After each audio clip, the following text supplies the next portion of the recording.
மணிரத்னம், கமல் பல வருடங்களுக்கு பிறகு தக் லைஃப் படத்தின் மூலம் இணைஞ்சிருக்காங்க. ஜூன் 5ஆம் தேதி படம் வெளியாக இருக்கு. அதற்கு முன்பு இப்போது ப்ரமோஷன் வேலைகள் தொடங்கியிருக்கு. நேற்று படத்தின் முதல் சிங்கிள் பாடலான ஜிங்கிச்சா வெளியாகி ட்ரெண்டிங்கில் இருக்கு. இனி கல்யாண வீடுகளில் இந்த பாட்டு தான் என ரசிகர்கள் குத்தாட்டம் போட்டுட்டு வராங்க. இது ஒரு புறம் இருக்க, தக் லைஃப் பட விழாவில் ஒட்டுமொத்த படக்குழுவும் கலந்து கொண்டு மீடியாக்களின் கவனத்தை பெற்றிருக்காங்க. அதில் பல விஷயங்கள் குறித்து அவர்கள் பேசினாலும் கமல் ரியல் தக் லைஃப் கொடுத்த ஒரு சம்பவமும் நடந்திருக்கு. அதாவது, தொகுப்பாளினி த்ரிஷாவிடம் திருமணம் குறித்து கேள்வி கேட்டாங்க.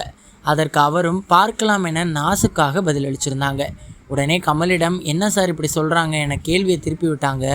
உடனே ஆண்டவர் ஒரு பழைய சம்பவத்தை கூறினார்.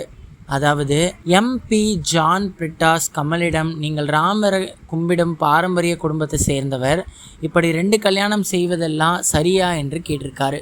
உடனே உலகநாயகன், நான் ராமர் கிடையாது, அவங்க அப்பா மாதிரி இன்னும் பாக்கி இருக்கு என கூறியிருக்காரு. அந்த விஷயத்தை தற்போது அவர் கூறியதை கேட்டு ஒட்டுமொத்த அரங்கமும் கைத்தட்டி சிரிச்சுது. இப்படியெல்லாம் நாசுக்காக பேச ஆண்டவரால் மட்டுமே முடியும். சர்ச்சையை விட சுவாரஸ்யமாக மாற்றி விடுவார். பேச்சில் வல்லவராயிற்றே, அவரை வெல்ல முடியுமா என இதை பார்த்த நெட்டிசன்கள் கமெண்ட் கொடுத்துக்கிட்டு வராங்க.